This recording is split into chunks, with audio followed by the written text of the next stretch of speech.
Ve günümüzde buna çok ihtiyacımız var bizim. Yaşatmak için yaşama. Allah'ım başkalarını yaşatmaya vesile olacaksam, yaşamamın bir kıymeti harbiyesi olabilir. Yoksa bir dakika sonra o emaneti almaya teşne bulunduğumu sen de biliyorsun. Ben o mevzuda ellerimi açıp bir an evvel al diyemem. Bu da o mevzuda kararın sana ait olmasına karşı saygısızlık olur. Senin terhis etme kararına, terhis tezkerene saygımın gereği al demiyorum. Yoksa yerin dibine bassın dünya bütün hezafiriyle. Evvelki sohbette tayzdan geçtiği gibi Esma-i İlahi'ye bakan yanı öper başımıza koruz. Ahiretin mezrası olması itibariyle öper başımıza koruz.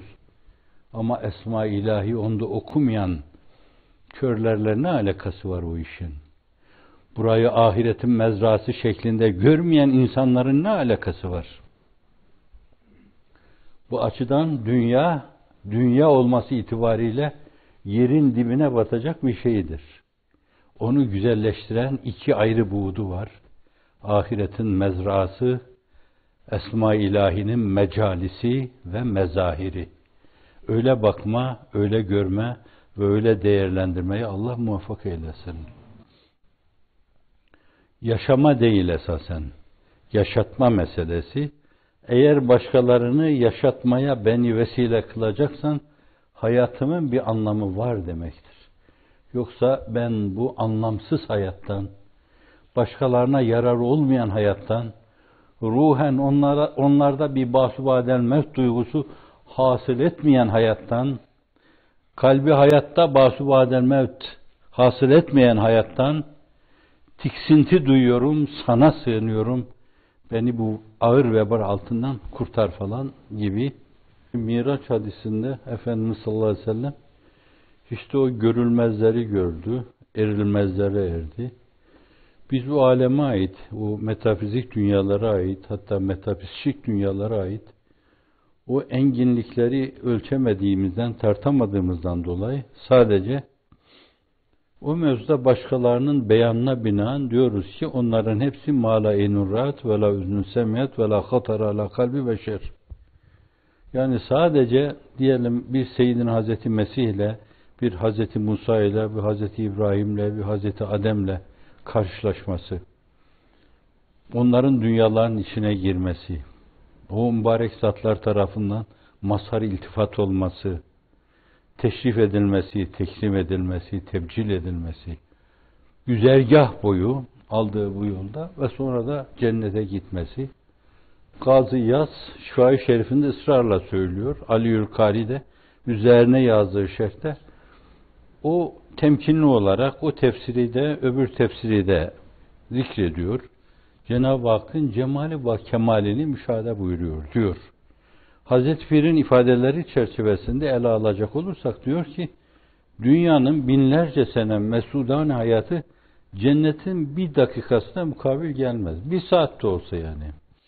Cennetin de binlerce sene mesudan hayatı bir dakika rü'yeti cemaline mukabil gelmeyen cennet hayatı diyor. Bir dakika. Kim bilir insan ruhu onu nasıl duyuyor, nasıl hissediyor yani. Belki ihtisas alemi bilemediğimiz, belki ihtisas alemin ötesinde bu tabirler sofilere ait. İhtisas alemin ötesinde farklı bir duyuş, farklı bir seziş böyle. Tattığınız zaman bayılacağınız şeyler. Bedül Emali'de, şerinde de Aliül Kari uzun boylu duruyor. Yerahul müminune bi gayri keyfin ve idrakin ve darbin bin misali feyensevnen naime izâ ra'avha feya husrâne ehlel i'tizâli. Görmeyecek dediklerinden dolayı yazıklar olsun diyor onlara da. Cenab-ı Hakk'ın cemali ve kemalini müşahede ettikleri zaman cennetin nimetlerini unutacaklar. Arkada şu varmış, köşkler varmış, yallar varmış, villalar varmış, huri gilman varmış. Onları resmederken de bir tanesi cemalini dünyaya tam aksettirse, güzelliğin fevkaladeliğinden, bayıltıcılığından kinaye bu. Dünya aydınlığa gark olur diyor insanın iftihar tablosu. Bütün bunlar artık görünmez hale geliyor. Ve işte Efendimiz sallallahu aleyhi ve sellem böylesine erilmezlere erdi, görülmezleri gördü, aşılmazları aştı. O mesele ifade ederken Kur'an-ı Kerim öyle diyor. ثُمَّ دَنَا فَتَدَلَّا فَكَانَ قَابَ قَوْسَيْنِ اَوْ اَدْنَا diyor. Hazreti Pir buna mana verirken vücub ve imkan arası bir nokta diyor. Sadeleştirerek söylemek icap ederse şayet fanileri bakiden ayıran nokta. Evet. Ötesi yok onun. Fani için ötesi yok. İşte öyle bir noktaya ulaştı insanlığın iftihar tablosu.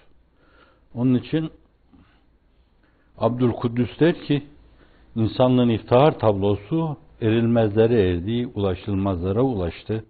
Öyle şeyler gördü ki teki yani insanı derdest eder, bağlar, dönme der. Fakat o gördüğü şeyleri, duyduğu şeyleri, hissettiği şeyleri ümmetine de duyurmak için gözü kamaşmadan geriye döndü geldi. Ve yemin eder Hazret. Vallahi, billahi, tallahi ben o makamlara erseydim geriye dönmezdim der. Meseleyi yorumlayan şu yorumu kor ortaya. İşte peygamberle en büyük veli arasındaki makam budur.